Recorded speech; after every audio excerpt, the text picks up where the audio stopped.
저는 제목이 사람은 어떻게 변화하고 성장하는가 말씀드리려고 그러거든요. 근데 제가 사실 이거 준비하면서 굉장히 많이 정리가 된 것 같아요. 사실 이런 강의를 해본 적은 없어요. 근데 그냥 지금까지 이렇게 쭉 비즈니스 하면서 그 다음에 교회 다니면서 배웠던 것들, 사람들과 나눴던 것들 쭉 그래서 어느 정도 이렇게 하면 되겠다 했는데 실제로 정리해보니까 복잡하더라고요, 굉장히. 그래서 저는 이 강의 준비하면서 굉장히 많이 은혜를 받았고 정리가 많이 됐고 깨달은 것도 많았고 그래서 첫 번째는 변화하고 성장이 다르더라고요. 그죠? 변화하고 성장이 저도 같다고 생각했는데 변화와 성장이 다르다는 걸 깨달았어요. 그러니까 영어로도 그렇잖아요. 변화보면 트랜스포메이션이고 성장은 그로우잖아요. 변화와 성장이 어떻게 다를 것 같으세요?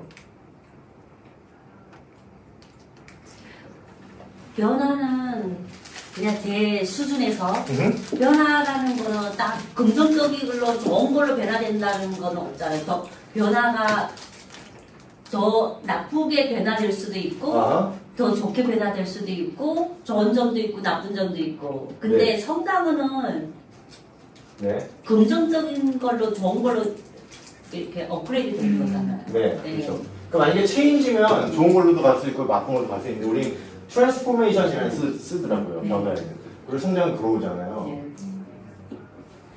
제가 말씀드리고 싶은 건 뭐냐면 제가 이거를 왜 하려고 하냐면 다들 변하고 성장하고 싶으시죠? 네. 그죠? 근데 저는 이런 생각을 되게 많이 해봤거든요. 왜 나는 이렇게 많이 공부하고 열심히 하고 하는데 이렇게 성장이 안 되지? 라는 생각을 했던 적이 굉장히 많았던 것 같아요.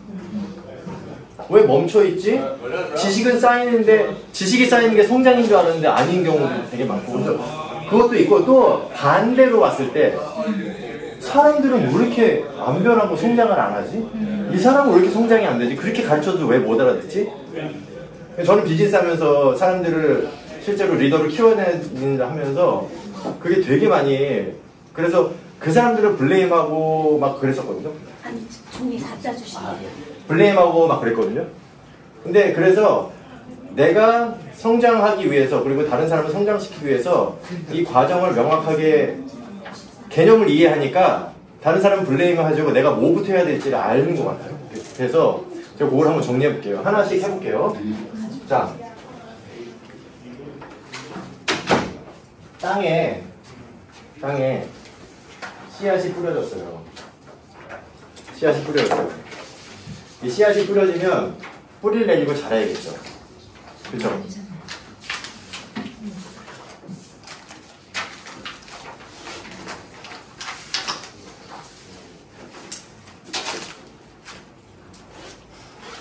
그래서 진리라는 땅에 영양분을 흡수해야 되잖아요. 그래야지 이게 줄기가 자라고 잎이 자라고 햇빛을 받아서 열매를 맺을 거 아니에요. 그런데 이 진리라는 영양분을 흡수를 보통 사람들이 잘 못한다는 거예요. 그래서 진리를 흡수하지 않고 하나님의 말씀을 이게 뭐 말씀이 될 수도 있고 그죠? 여러 가지 이걸 흡수해서 자라는 게 아니라 다른 걸 흡수해서 자란단 말이죠. 그러니까 잘못 가고 있잖아요. 그러면 우리는 왜 진리를 흡수하지 못할까? 이 뿌리가 왜 진리까지 가지 못할까? 이걸 흡수하지 못할까? 첫 번째가 뭐냐면 상처. 여러분 상처 받으신 거 있으시죠? 거짓 메시지. 그 다음 나의 죄. 이게 딱 가지고 있는 거죠. 그러니까 상처는 뭐냐면 상처를 왜 받냐면 우리가 결국 다른 사람의 죄 때문에 내가 상처를 받잖아요. 그죠? 그게 우리 부모님의 죄일 수도 있고 가족, 그 다음에 친구들, 세상, 그 다음에 일을 하면서 뭐 직장에서 뭐 이런 데서 상처를 받잖아요. 이런 상처들. 그래서 이런 것들이 회복이 안 돼 있잖아요. 그리고 그런 상처들로 인해서 거짓 메시지가 들어와 있어요. 예를 들면 뭐가 있냐면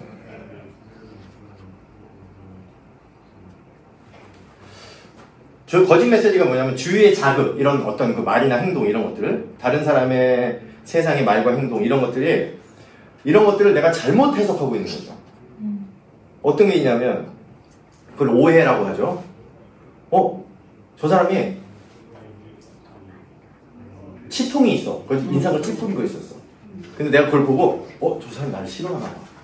맞아. 그쵸? 자존감이 내가 없으니까 그렇게 생각할 수 있잖아요. 그런 거짓 메시지. 저 말은 나를 무시하는 말이야. 이런 얘기. 그죠? 엄마가 나를 사랑하지 않나. 그런 거. 그다음에 사람들에게 인정받으려면 내가 돈 많이 벌어서 성공해야 돼. 거짓 메시지. 그래서 거기에 온 인생을 낭비할 수도 있고, 또는 이런 거짓 메시지도 있어요. 나는 다른 사람보다 우월해. 내가 이런 걸 깨닫잖아? 다른 사람 못 깨닫잖아? 나는 그래서 우월한 존재야. 이런 거짓 메시지, 오해들. 그죠? 그 다음에 내가 짓는 죄들. 이건 뭐 너무 잘 알고 계시니까. 그러니까 이것들이 해결되지 않기 때문에 진리로 가지 못하고 있잖아요. 그러면 이걸 해결하는 방법은 뭐가 있죠? 공부 열심히 해서 심리학책 열심히 읽고 카운슬을 찾아가고 친구하고 상담하고 하면은 해결이 되나요? 안 되나요? 안 돼요. 안 되죠. 그럼 뭘로 해결되죠? 이거 너무 잘 아시니까 그냥 정답이에요. 정답 있잖아요. 뭘로 해결되죠? 말씀, 예수님.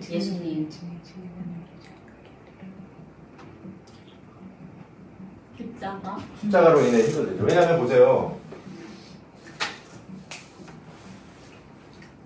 상처받아서 내가 거짓 메시지가 있는 거 얼마나 고통스러워요. 그래서 자유롭지 못하거든요. 항상 왕따 당하는 것 같고, 저 사람 왜 저러지, 저렇게 살고 있고, 내가 저걸 복수하는 방법이 내가 돈을 많이 버는 거, 이렇게 명품을 메고 다니는 거, 좋은 차 타는 거 보여주는 거, 이렇게만 살고 있었는데 이게 진정한 회복이 안 일어나잖아요. 계속 속은 썩어가고, 그렇죠? 내면은 썩어가고, 이 땅 밑에는 썩어간단 말이에요. 그러니까 이게 내가 감당이 안 되거든요. 진짜 감당 안 되는 게 뭐냐면 죄예요, 죄. 제가 죄를 깨달으면서 뭐를 깨달았냐면, 내가 지은 죄가 문제가 아니더라고요. 내가 지은 죄 때문에 나도 상처받았잖아요. 남들로부터. 내가 누군가를 상처를 주고 있었다는 걸 깨달아진 거예요. 그게 누구냐면 다른 사람도 아니라 내 자녀. 내가 제일 사랑하는 자녀한테 내가 사랑한다는 이유로 상처를 주고 있었다는 게 깨달아지면서, 이게 깨달아지니까 내 죄가 깨달아지고 내 죄로 인한 상처가 깨달아지니까 이게 감당이 안 되더라고, 내가. 그거 감당 되세요? 감당이 안 돼요. 그러니까 내가 그냥 난 죄를 졌구나랑은 다른 문제더라고요. 진짜 감당이 안 돼요. 그래가지고 이게 감당이 안 되니까 이 감당을 하려면 도움이 필요하다는 게 제가 너무 느껴져서, 그때 예수님이 나를 위해서 돌아가셨다는 게 이해가 되더라고요. 내가 감당이 안 돼서 대신 감당해줬구나. 이게 이해가 되더라고요. 그러니까 구원이 믿어지는 거죠. 그래서 이게 이렇게 해서 해결이 되면 중요한 게 뭐냐면, 나의 정체성, 삶의 목적, 이게 오리지널리 나한테 주신 게 있잖아요. 우리는 다 하나님의 창조물이잖아요. 여기 전 세계 사람 중에서 하나님의 창조물 아닌 사람이 존재해요? 모든 사람이 하나님의 창조물이기 때문에 하나님이 주신 정체성과 하나님이 주신 목적을 갖고 있는데, 이것 때문에 원죄, 그 다음에 이것 때문에 나의 정체성과 목적을 깨닫지 못하고 살고 있었던 거예요. 그죠? 우리한테 이타적인 목적을 주셨는데, 이타적인 목적으로 사는 게 행복하지 않고 이기적으로 살려고 해요. 이게 해결이 안 돼서. 그렇죠? 그래서 진짜 이렇게 해결됐을 때, 내가 하나님의 자녀구나. 내가 사람들을 돕기 위해서 태어났구나. 나한테 이타심이 있구나. 나한테 하나님의 사랑이 있구나를 깨닫게 되더라고요. 그전에는 이게 내 안에 이미 주셨는데, 진리를 내 안에 주셨는데, 밖에서 자꾸 진리를 찾았잖아요. 그래서 이걸 통해서 내 정체성과 목적을 알고 깨닫고 방향이 바뀌면 저는 이거를 트랜스포메이션이라고 생각이 들더라고요. 아, 이게 변화구나. 완전히 변화란 정체성과 목적이 하나님의 정체성과 목적으로 완전히 바뀌어버리는 거예요. 그러니까 사람이 바뀐다는 게 뭐냐면 비잉이죠, 비잉. 비잉이 바뀌는 게 트랜스포메이션이다. 저는 이렇게 생각이 들더라고요. 그래서 이게 바뀌었을 때, 아, 진리가 깨달아지고 진리의 영양분을 끌어올려서 이제부터 뭐가 나죠? 네, 이제 줄기가 나기 시작할 수 있잖아요. 근데 그동안에 이 줄기의 영양분은 어디서 끌어왔냐면 세상의 진리인 줄 알고 거기서 끌어왔잖아요. 학문 이런 거, 과학 뭐 여러 가지 이런 것들. 자, 그래서 이거를 정체성과 목적을 깨달으면 첫 번째 단계가 이렇게 되더라고요.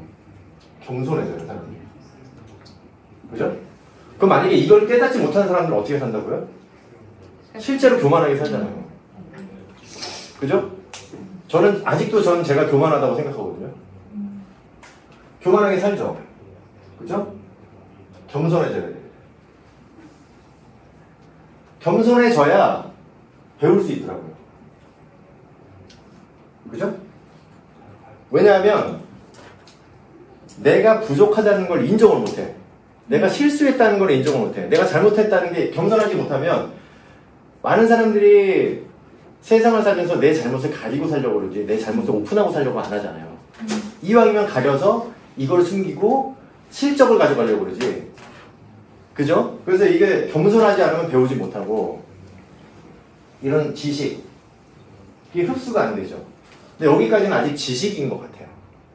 근데 그 다음 단계가 뭐냐면 이 지식이 진짜 성장이 되려면 지혜도 맞네요. 그죠? 지혜도 결국 진리의 뿌리가 내리지 않으면 지혜가 안 되니까 적용해야죠. 적용. 이게 적용되지 않은 지식은 머릿속에 그냥 지식으로 남잖아요. 적용을 해야죠. 어디서 적용하면 이게 적용이라는 게 좀 애매하잖아요. 그럼 적용이 뭐지? 그냥 doing 하는 건가? 그게 아니라 관계에서 적용이 돼야 되잖아요. 인간관계에서, 사람들과 관계에서, 그렇죠? 그냥 머릿속에 이건 이거야 하고 이건 이거야를 예를 들어서 나는 사람들을 사랑해야 돼. 그걸 적용해요. 그래서 사랑한다. 이게 그냥 되는 게 아니거든요. 사랑이 지시든가요? 남편이 미운 짓 하면 사랑이 지시든가요? 안 되잖아요. 안 되잖아요.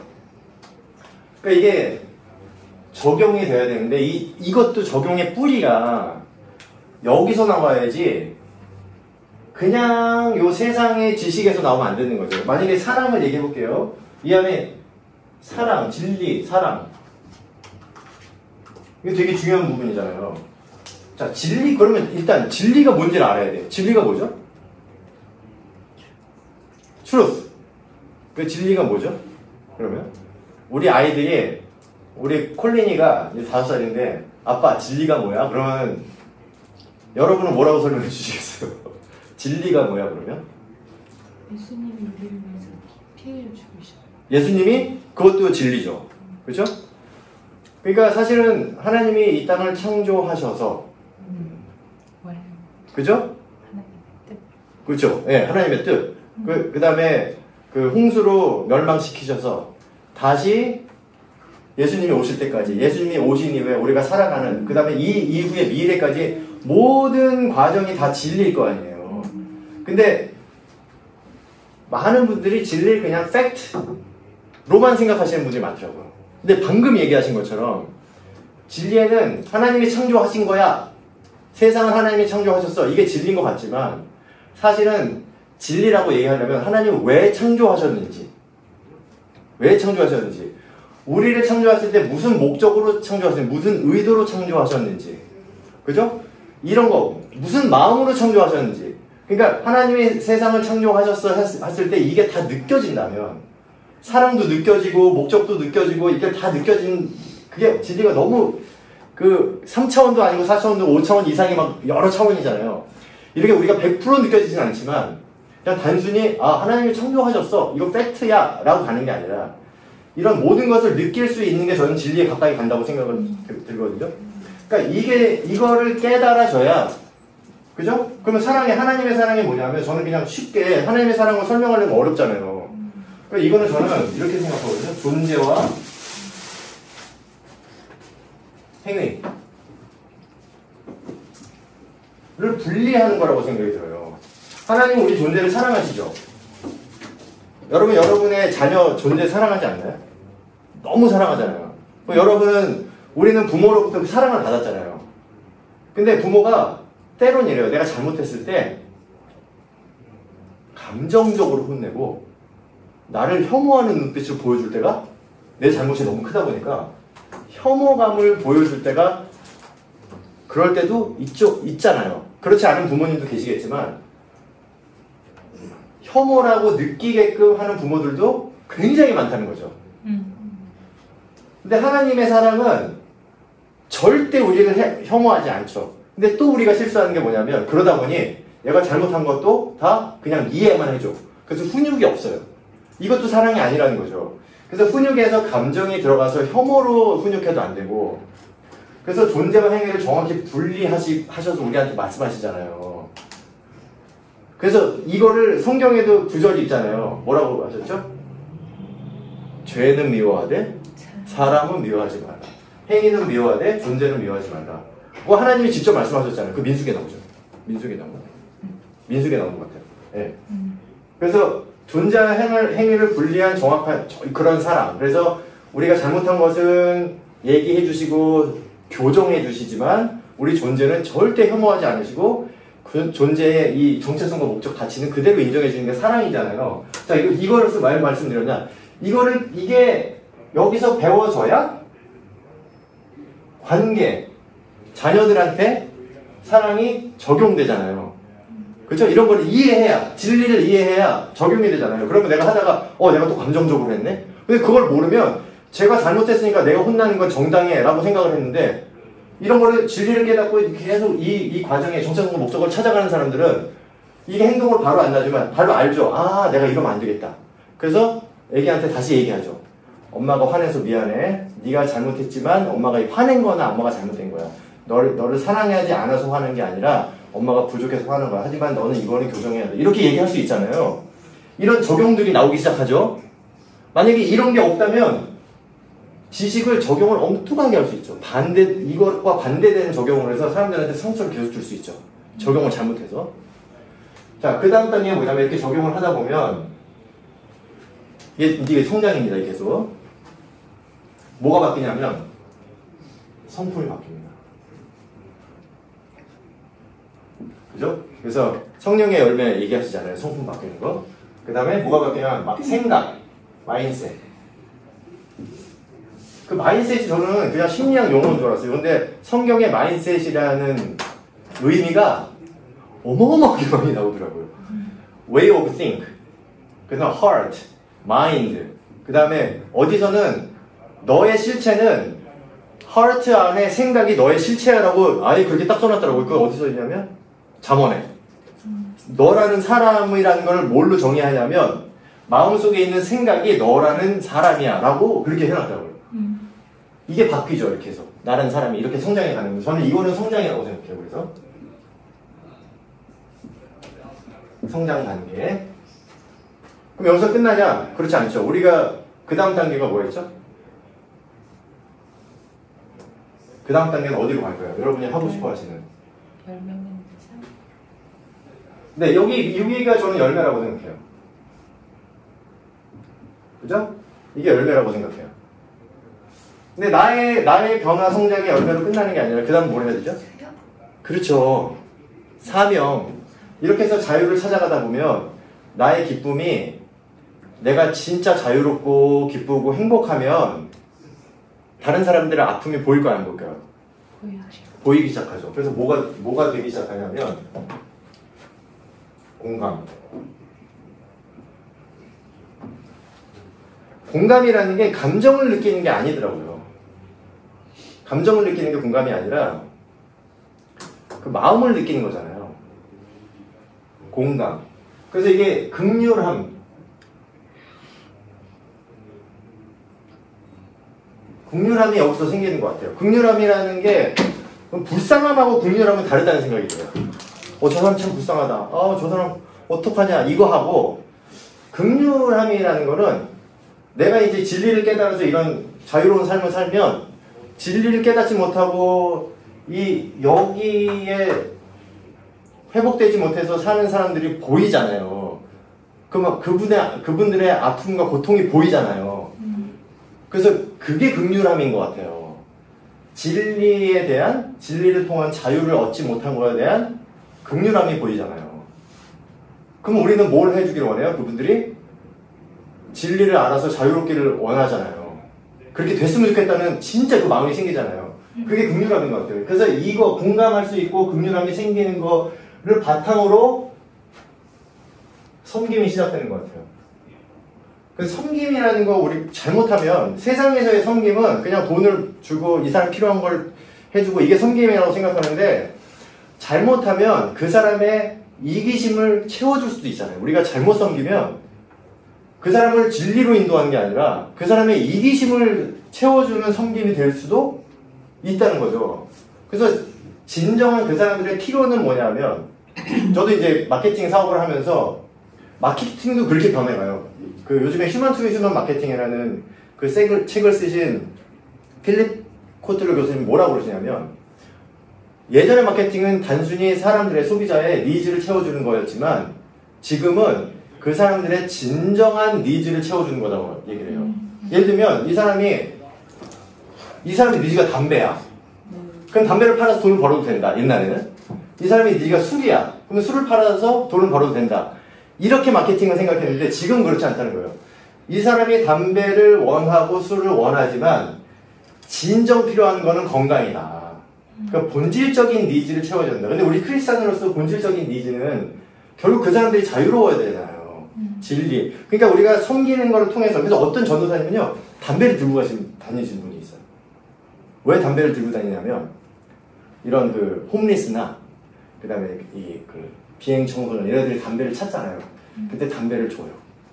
그리고 왜 주냐면, 그러니까 이게 담배를 주는 목적이 그냥 담배를 줘서 만족시키는 목적이 아니라, 그걸 통해서 관계 형성을 통해서 진리로 인도하기 위해서 그런 목적으로 담배를 갖고 다니시는 분, 전도사님도 제가 뵀거든요. 그러니까 거기 유튜브에서 한번 뵌 적이 있어요.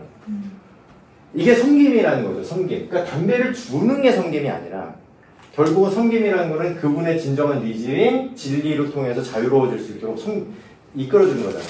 그죠? 이게 섬김이다. 그죠? 그래서 이게 섬김을 통해서 뭐가 되냐면, 이게 결국 영향력이구나. 네, 제가 한번 딱 정리해 볼게요. 그냥 이타적 섬김과 이기적 섬김이 있다. 저는 이렇게 정리를 해요. 왜냐하면 정체성과 목적이 바뀌면 이타적으로 섬기게 되고요. 이타적인 섬김은 내가 섬기는 것이 그들에게 어떤 영향이 미칠지를 보면서 관심 갖고 팔로우하면서 섬기는 게 섬김이죠. 그 사람들의 변화를 이끌어내기 위해서, 이걸 이끌어내기 위해서. 그죠? 우리가 홈리스한테 밥을 주는 것도 밥을 줘서 배불리는 거에서 멈추는 게 아니잖아요. 그걸 통해서 이걸 하려고 섬기는 거잖아요. 이게 영향이잖아요. 그래서 제가 그런 예를 많이 드는 게 성교 가서 우물 파는 얘기. 그 얘기 한번 제가 드린 적 있잖아요. 우물 파요. 어떤 사람이 갔더니 이 사람들이 아침에 물동이를 들고 나가서 하루 종일 가서 물을 길러오는 게 일과야. 그래서 선교대로 그걸 하는 거예요. 매일. 이 사람이 너무 불쌍한 거예요. 그래서 지질 검사를 했더니 거기 우물이 있네? 그래서 거기 이제 추장하고 거기 장로들을 모여다가 설명을 하고 근데 계속 반대. 그래서 설명을 하고 끈질게 설명해서 오케이를 해서 우물을 파줬네요.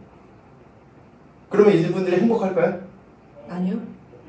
자, 뭐가 문제냐면 이 사람들이 수천 년 동안 그 물을 기르고 왔다 갔다 하는 그 길에서 문화가 다 생겼어요. 거기서 대화하고 거기서 관계하고 거기서 성장하고 그 물을 기르고 왔다 갔다 하는 그 길이요, 공동체가 만들어지는 길이었어요.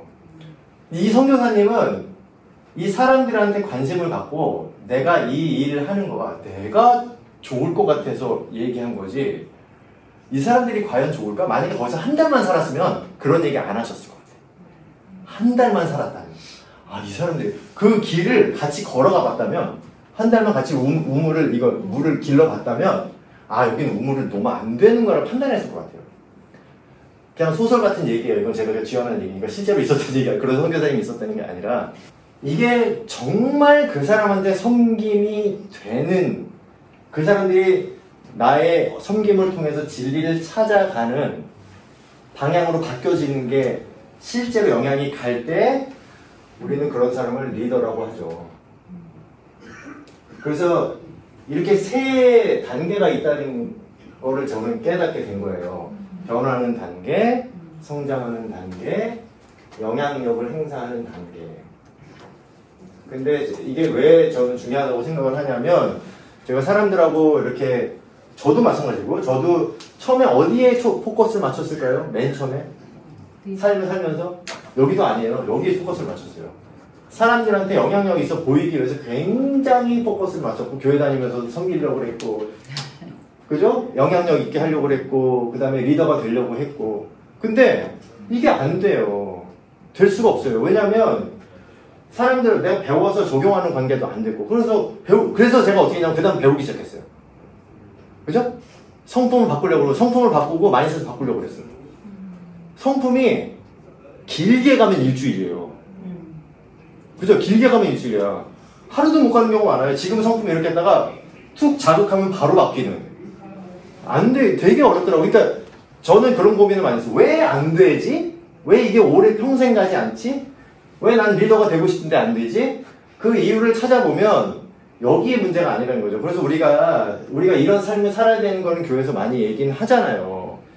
근데 이런 경우가 있어요. 교회로 오시는 분들이 많은 부분이 변화가 되는 과정에서 왔어요. 근데 이 사람들은 그냥 이걸 시키려고 해요. 이거 없이, 성장 없이.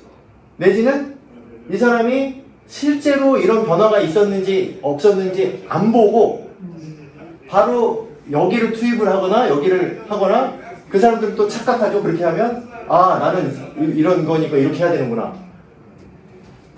여기서 바로 뛰어넘든지 아예 없는데 이렇게 되든지 이거 없이 성장하든지. 그죠? 이런 과정이 저도 겪었고, 저도 그것 때문에 굉장히 스트럭을 했고, 그 다음에 도와주는 과정에서도 이 사람들이 왜 안 되지 하는 과정에서 아, 이런 부분이 여기가 안 되는데 여기를 하려고 그랬구나. 이게 안 되는 게 이걸 하려고 그랬구나. 그죠? 이거를 아무리 얘기하면 뭐 하겠어. 이게 안 되면 안 되는데. 그죠? 이거에서 예수님을 구원이 믿어져야 이게 바뀌는 건데. 그죠? 이런 과정들이 이렇게 단계별로 이렇게 이해를 하니까 아, 이 사람은 지금 필요한 게 여기구나. 그분도 이걸 설명해서 오래 걸리겠죠. 아, 내가 지금 이거 할 때가 아니고 여기부터 해야 되는구나. 겸손해지는 거죠. 그래서 거기에 포커스를 맞춰서 한 단계 한 단계를 진짜 사람이 바뀌고 영향력 있는 사람으로 바뀌어가는 단계로 성장할 수 있는, 그거를 제가 경험한 내용과 이제 배운 내용 여러 가지를 합해서 이렇게 제가 말씀드렸고요. 그래서 우리 집사님, 사모님, 지혜원분들도 집사님 영향력 있는 리더가 되고 싶으시잖아요. 영향력 있으시지 않으세요? 저희 오늘 공부하고 온 게 이거예요. 예, 말씀해 주세요. 이게 짧게. 전체적인 그게 경건의 삶 해가지고 네. 하나님에 대해서부터 시작해서 오늘 우리 진짜 배운 거 그대로 다 아, 해주신 그래요? 거예요. 지금 둘이 놀래고 있어. 이 다이어그램이 중요한 이유가 아니, 뭐냐면 괜찮아. 지금 집사님 얘기해 주신 것처럼 굉장히 중요하거든요. 근데 여기에 머무르는 사람이 되게 많아요. 여기서 이걸 찾아서 이쪽으로 안 나가고 여기 계속 머물러서 여기서만 계속 회복만 평생 하시는 분도 되게 많아요. 그러니까 저는 이게 되게 중요하다고 생각하는 게, 됐으면, 그러니까 100% 안 됐어도 나가고 하면서 또 되고 나가고 나가면서 하면서 계속 올라가서 우리 결국 예수님의 삶을 살려고 하는 거잖아요. 그러면 이런 얘기 하시는 분도 있어요. 에이, 우리가 예수님이 어떻게 돼? 근데 안 그렇단 말이에요. 바울도 예수님의 삶을 살았고, 거의 비슷한 삶을 살았고, 12제자가 그렇게 살았고, 그 이후의 제자들도 진짜 예수님을 따라 삶을 사는 그런 믿음의 조상들이 있고, 그걸 증명해 줬잖아요. 만약에 이 제자들이 없었다면 저도 그랬을 것 같아요. 아우, 예수님 삶을 어떻게 살아? 근데 인간인 바울도 그렇게 변해서 이걸 통해서 영향력이 커지는 삶을 살아졌고, 지금 배우시는 디모데도 그랬고, 우리도 그걸 이어서 예수님의 삶을 살 수 있는 거잖아요. 그래서 회복에서 끝이 아니다. 이건 정체성을 회복해야 되고 목적을 갖고 이타적인 목적으로 이걸 하나하나 할 수 있는 거죠. 예. 그래서 그 차이가 성도 그냥 회복하면서 평생 내적 치유하다가 예수님 잘 믿고 천국에 가는 분들이 있는 거고, 또 우리처럼 디사이플이 되는 네, 네. 선처치 내적 치유하고 저 리더 자리로 가는 디사이플이 있는 네, 거죠. 네. 네. 지금 말씀해 주신 거를 그 제 용어로 한번 설명을 드리면, 그러니까 결국은 이게 되려면 사람을 이해하지 않으면 안 되거든요. 그러니까 세상을 뭐라고 그러셨죠? 아까 뭐라고 무슨 용어? We exist in the world. exist in the world. 네. 그러니까 사람을 이해해야 되거든요. 사람을. 근데 이게 이제 깊이 있는 깨달음은 우리가 많이 하죠. 그러니까 깊이 있는 깨달음을만 있고 넓게 깨닫지 못하는 사람, 사람을 깨닫지 못하는 사람들은 진리로 정죄하기도 하죠. 거꾸로 밖에서는 넓은 깨달음은 많은데 깊이 못 깨달아서 실제로 사람들을 변화시키지 못하죠.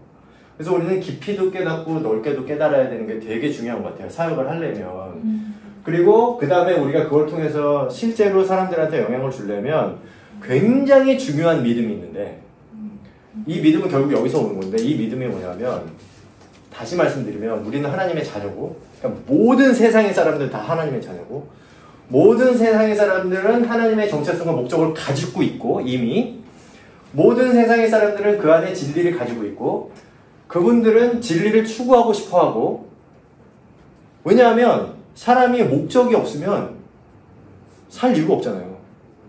그죠? 그러니까 살아있는 모든 사람은 목적을 추구하거든요. 진짜 실제로. 만약에 목적을 추구하지 않으면 죽으니까 내가 살 이유가 없잖아요. 우울증 걸려서 죽거든요. 내가 살 이유가 없기 때문에 자살하잖아요. 그러니까 살아있는 모든 사람은 목적을 추구해요. 실제로. 근데 그 목적이 하나님 주신 목적을 모르니까 세상에서 주는 뭐 이게 옳나? 이게 옳은 건가? 아, 내가 이 목적으로 살아야 되나? 계속 찾는 거잖아요. 그래서 공부를 해서 대기업에 취직해야 되나? 뭘 해야 되나? 돈을 많이 벌어야 된다? 이 세상의 목적대로, 세상의 목적이라도 잡으려고 그러는 거죠. 그래서 우리가 그 믿음이 있어야 되는 거죠. 그런 사람일지라도 그 세상의 목적에 심하게 말하면 타락했다고 얘기할 수도 있고, 세상적이라고 얘기할 수도 있고, 이런 사람을 볼 때, 아우, 저 사람은 안 돼. 이게 아니라, 아니야. 저 사람도 하나님의 자녀고, 저 사람도 하나님의 정체성을 가지고 있고, 이타적인 마음이 있어. 저 사람도 하나님의 사랑이 있어. 그리고 하나님의 진리를 모르지 않아. 그 안에 있어. 하지만 깨닫지 못해서 자유롭지 못할 뿐이야. 라는 희망으로 바라보지 않으면 실제로 이게 안 되는 것 같아요. 그래서 저는 마지막으로 말씀드리고 싶은 게, 일단 내가 나를 그렇게 봐주시는 분들이 공동체 얘기하시잖아요. 그래서 이걸 깨닫기 위해서는 반드시 공동체가 존재해야 되고요. 혼자는 절대 안 돼요. 공동체가 반드시 있어야 돼요.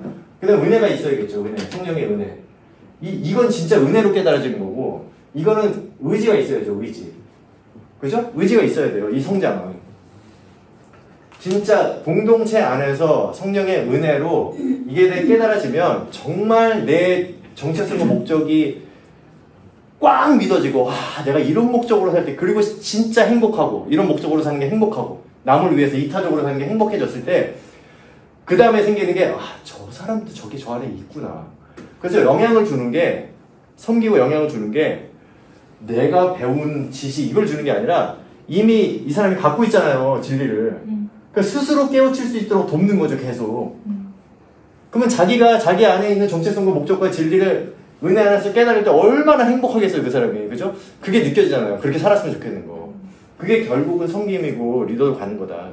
이게 제일 중요한 것 같아요. 그래서 이 믿음, 내가 정말 이거를 가지고 있다는, 나도 그렇고 다른 사람도 그렇다는, 그래야지 선교를 하고 사람들 전도할 수 있는 거예요.